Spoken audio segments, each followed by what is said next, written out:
नमस्ते दोस्तों, स्वागत है आपका फाइनेंस बेंच पर, जहां हम आपको बैंकिंग और फाइनेंस के बारे में इजी और यूज़फुल इन्फॉर्मेशन देते हैं।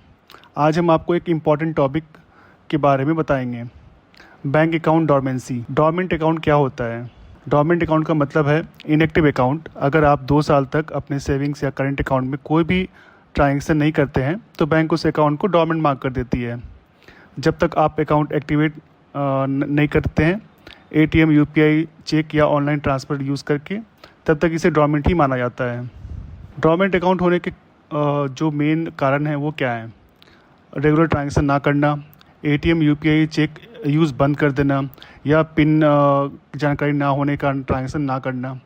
लंबे समय तक अगर नेट बैंकिंग या मोबाइल बैंकिंग का भी यूज़ नहीं करते हैं तो अकाउंट डॉर्मेंट हो जाता है। ये मुख्य कारण होते हैं अकाउंट डॉर्मेंट होने के। अब डॉर्मेंट अकाउंट से मुश्किलें क्या आती हैं, क्या दिक्कत या क्या परेशानी कस्टमर को झेलना पड़ता है, फेस करना पड़ता है, वो है पैसा अकाउंट में पड़ा रहता है पर आप उसको ईज़िली विड्रॉ नहीं कर सकते हो। ट्रांजेक्शन आप रिजेक्ट हो जाते हैं, बैंक से कम्युनिकेशन कुछ हो नहीं पाता है। तो अब हम आगे देखते हैं कि हम इस डॉर्मेंट अकाउंट को एक्टिवेट कैसे कर सकते हैं। एक्टिवेशन प्रोसेस काफ़ी सिंपल होता है। आपको करना क्या है, अपने होम ब्रांच में विज़िट करना है, एक वैलिड आईडी प्रूफ और एड्रेस प्रूफ लेके और केवाईसी के जो डॉक्यूमेंट्स हैं वो सबमिट करने हैं। और कई सारे बैंक हैं जो आपको ये भी बोलेंगे कि आप रिटन रिक्वेस्ट सबमिट करो, और या कुछ फॉर्मेलिटी और भी होती है, उनके फॉर्म्स होते हैं वो आपको जमा करने होते हैं। एक छोटा सा ट्रांजेक्शन करना होता है, या आप ऑनलाइन कर लो या फिर बैंक में हाथों हाथ कर लो अगर अकाउंट एक्टिव करने हैं तो।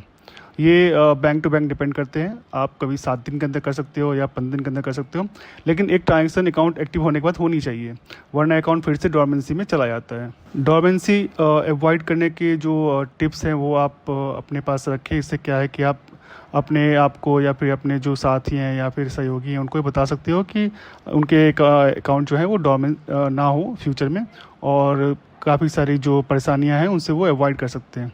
तो डॉर्मेंसी अवॉइड की जो टिप्स हैं वो हैं, साल में आप कम से कम एक ट्रांजेक्शन छोटा मोटा कोई भी 100, 50, 1000 कुछ भी आप एक कर लो अकाउंट में।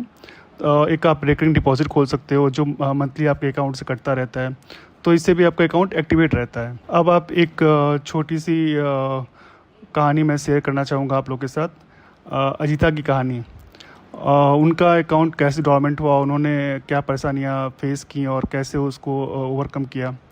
तो अजीता ने जब कॉलेज के समय में अकाउंट खोला था तो उनका एक स्टूडेंट अकाउंट था, और उन्होंने कॉलेज के समय जो लेन देन करे वो करे, लेकिन उसके कॉलेज पास आउट होने के बाद वो भूल गई कि उनका अकाउंट भी कॉलेज में पड़ा हुआ है। फिर उस अकाउंट में बाद में स्कॉलरशिप के कुछ पैसे आने वाले थे, तो बाय डिफ़ॉल्ट वो अकाउंट सेट किया हुआ था, लेकिन अकाउंट तो इनएक्टिव हो गया क्योंकि 2 साल उन्होंने ट्रांजेक्शन नहीं किए। तो अकाउंट इनएक्टिव होने के कारण अब उस अकाउंट में कुछ भी ट्रांजेक्शन हो नहीं पा रहे हैं और स्कॉलरशिप के पैसे आ नहीं पा रहे हैं। तो फिर क्या करना होगा? फिर अजीता ने बैंक में विज़िट करा, सिंपल से आईडी और एड्रेस प्रूफ सबमिट करे और केवाईसी के फॉर्म फिलअप किए और अकाउंट एक्टिवेट हो गया। लेकिन परेशानी क्या हुई, आपको सही समय पे आपके अकाउंट में पैसे नहीं आए। आपको 2-3 दिन इधर उधर इंक्वायरी करनी पड़ी, बैंक जाना पड़ा। तो इसको अवॉइड करने का ये अच्छा तरीका होता है कि आप अकाउंट को एक्टिवेट रखें, बैंक से कम्युनिकेट करते रहें, और कभी भी ऐसी स्थिति ना आने दें कि आपका अकाउंट डॉर्मेंट हो जाए। तो ये सिंपल टिप्स आप लेके जो है अपने अकाउंट को डॉर्मेंसी से बचा सकते हैं। बस दोस्तों, आज के लिए इतना ही। अब आपको पता चल गया है कि डॉर्मेंट अकाउंट क्या होता है, कैसे एक्टिवेट करते हैं और कैसे अवॉइड करते हैं। लाइक, शेयर और सब्सक्राइब करने के लिए फाइनेंस बेंच को बेल आइकन पर क्लिक करें।